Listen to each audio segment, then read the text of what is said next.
Hello YouTube, this is Lions Den with another news and commentary. About a week ago, I did a story about an incident in Denver when Denver police opened fire, shot 6 bystanders. Well, now there's an update on that. Not only is an update on that, but there's something going on between the Denver police and this gentleman, 21-year-old Jordan Waddy.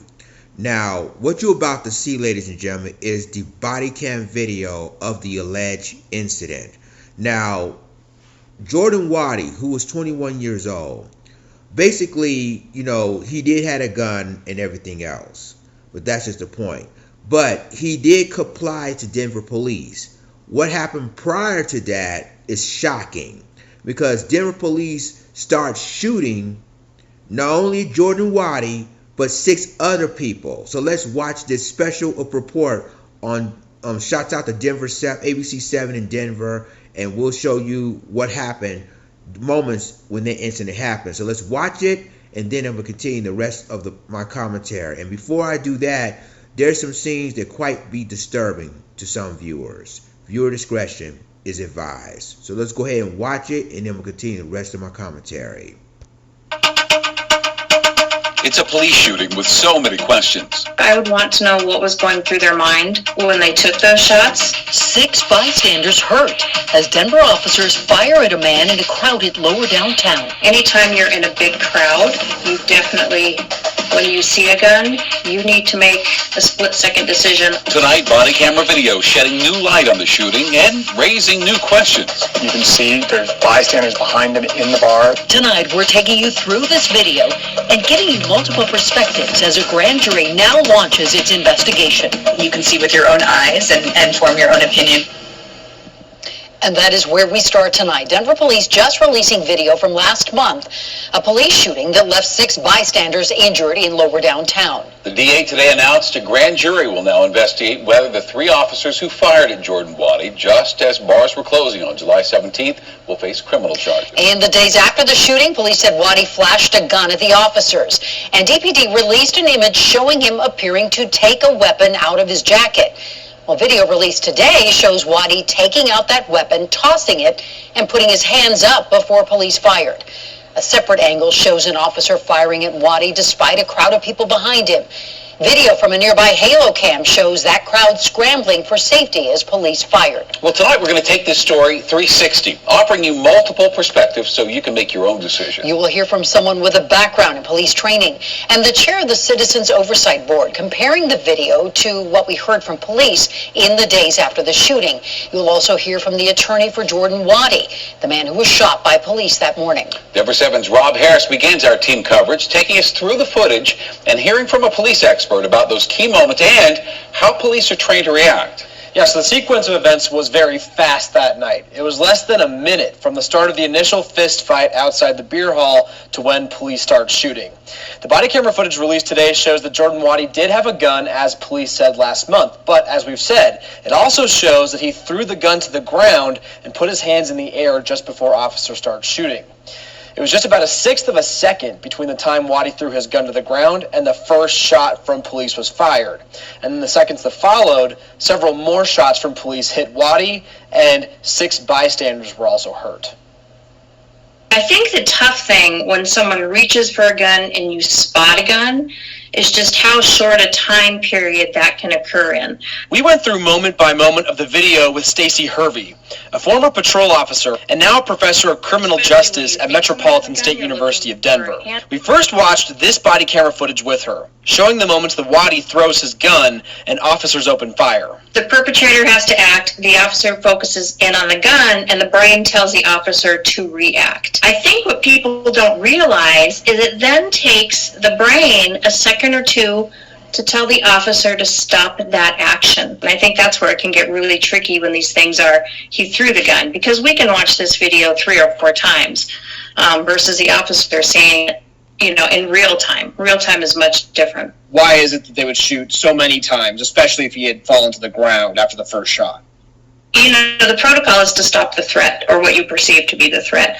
What some people don't realize is your brain can't stop on a dime. Next, we asked Hervey to break down this officer's body cam. Coming from a different angle, with shots being fired towards Waddy and the bystanders behind him from the side. I think one thing that can happen to officers when they're in a situation like that and they do think there is a gun is you get a little bit of tunnel vision, which can occur, so you tend to focus on the suspect who has the gun versus everything around you. Anytime you're in a big crowd, you definitely, when you see a gun, you need to make a split-second decision on whether it's safe to take that shot or not. Hervey says between growing violence in downtown Denver and high-profile mass shootings across the country, officers feel more pressure to react quickly when they perceive potential gun violence among crowds of people. Still, Hervey says there are important questions that need answered from police. What the officers' perceptions were, I would want to know what was going through their mind. Also, if it was bullets or ricochets that hit the bystanders, I think that's going to be a really important question too. Now, Hervey says it's up to the city of Denver to address the growing violence downtown so that officers and civilians don't find themselves in harm's way. One thing she advocates for is staggered closing of bars downtown to avoid large groups of people on the streets late at night. Shannon. All right, Rob Harris tonight. Thank you, Rob. And this new video is raising so many questions about what we heard from police immediately in the days after the shooting. Why did Denver police only release a still image of Jordan Waddy pulling out his weapon and not a still of him tossing it away? Or why did police say officers fired at a brick backdrop, even though the video shows Waddy was in front of a bar window in a crowd of people? Denver 7's Jessica Porter joins us now with comparing what we saw in the video to what DPD said last month. Well, Shannon, and what has become clear to our newsroom after looking at the video released today is last month Denver police cherry-picked information and images when presenting the case for firing near a crowd. Multiple times, Denver police defended their actions, opening fire in lower downtown where 6 innocent bystanders were injured, sharing a single photo of Jordan Waddy holding a gun. The subject eventually pulled out a handgun and held it in a manner that the muzzle of the gun was pointed in the direction of the officers who were on Larimer Street. He was pointing that firearm at the officers. But video released today shows Jordan Waddy tossing the weapon and putting his hands up before being shot. The muzzle of the handgun was pointed in the direction of the 2 officers on Larimer Street. Body camera video appears to show Waddy grabbing the gun by the muzzle, not the handle, as he threw the weapon.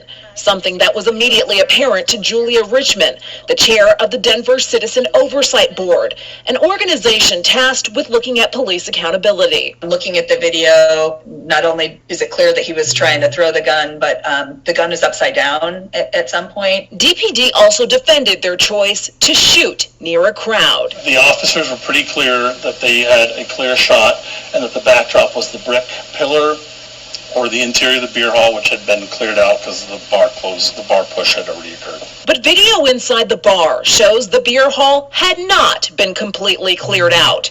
And there was a crowd of people standing in front of the bar, which erupts into chaos when shots rang out. Officers are trained to use their weapons when there's a hard backstop. And so, you shouldn't be firing into glass or, something that's soft. A crowd of people would be considered soft in this case. Now, we want to be clear, this shooting took place in a matter of seconds and acknowledge officers had to make tough decisions.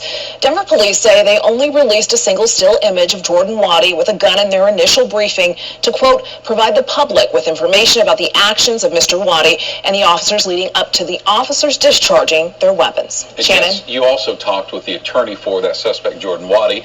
He says this was an overreaction. Yeah, Waddy's civil rights attorney, Tyrone Glover, he told me that the body camera video shows his client was surrendering, and he acknowledges that police have to make split-second decisions, but the way he sees it at that point, Waddy was not threatening or attempting to hurt anyone. You see he's obviously thrown the gun, it's gone, it's like out of the frame, his hands are up. To me, that's not a split-second decision, and, they didn't just shoot him once. This isn't just split-second decision, one shot. No, they fired on him 6 or 7 times, and they fired into 2 different crowds while they were doing it. It's reckless, it's inexcusable, it's excessive. They need to be held accountable. And Glover told me Waddy's previous criminal record, in his opinion, doesn't matter in that moment and shouldn't be part of this discussion. But I did ask why his client had a gun given that record, and he simply said for protection. All right, sharp work tonight. Thank you, Jessica, for that. Thank you both. Well, today we also learned the names of the Denver officers involved in that shooting. DPD tells Denver 7 that officers Megan Lieberson, Brandon Ramos, and Kenneth Rowland are on modified duty or non-patrol assignment. And in a statement today, the union representing Denver Police said it stands behind its officers and that it looks forward to what they call a fair, impartial, and thorough investigation into the shooting. And still so many questions that the Denver 7 team is working to get answers. So if you would like to see the full body camera video for yourself, you can watch it right now on the denverchannel.com. You can also get the very latest on this shooting on the free Denver 7 Plus app. Well, ladies and gentlemen, that's the end of the video. I'm going to give a shout out to ABC 7 Denver for their story. You know, when we talk about accountability, Denver PD need to be held accountable for what happened about a month ago when 6 bystanders were shot.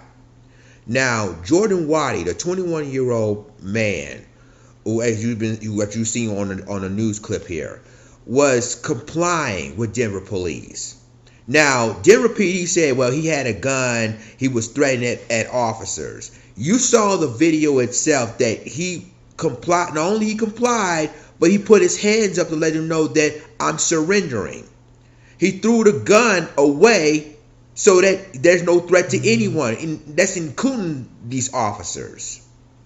And you saw afterwards what happened when 3 police officers opened fire, shot, and even through the crowds, injuring 6 people. Now they're gonna say, well, you know, they standing behind the officer because that's what they say, and the media try to downplay in this and say, well, you know, they have to stop the threat. But let me tell you like this, ladies and gentlemen. When anybody, even if he did have a weapon, when he complied and threw the gun away, he is no longer a threat.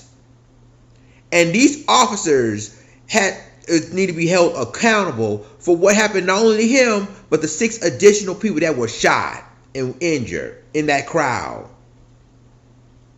See, ladies and gentlemen, this is what I'm talking about. Everybody would say, well, then the police go, no way, he had a gun, he had a weapon. Yes, he did. But my question is, was he a threat to you? He was no threat. When he threw a gun away, when he tossed it away and put his hands up, he's no longer a threat. He is surrendering to you. And they still shot him and these 6 people anyway. Innocent bystanders. So now the grand jury is trying to make a decision whether or not held these 3 officers accountable and charge them.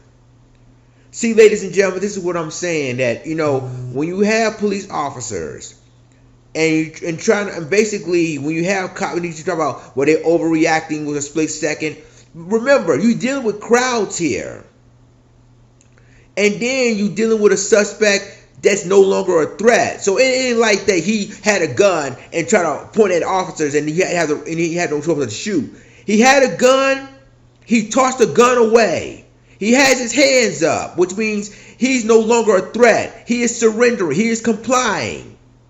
And these officers shot him as well as 6 people, innocent bystanders anyway. So you two, let me know what you think about this story. I mean, this shows you right there that when it comes to police held accountable for their actions, they need to be held accountable for it. And they notify the public that, oh, he had a gun, but didn't show the entire video. They showed the video that they want people to see, not the world to see, not the entire video as a whole. So you two, let me know what you think. Like, click, subscribe, and remember to click the notification bell for all the news and commentary. With that being said, this is Lions Den signing off. Deuces.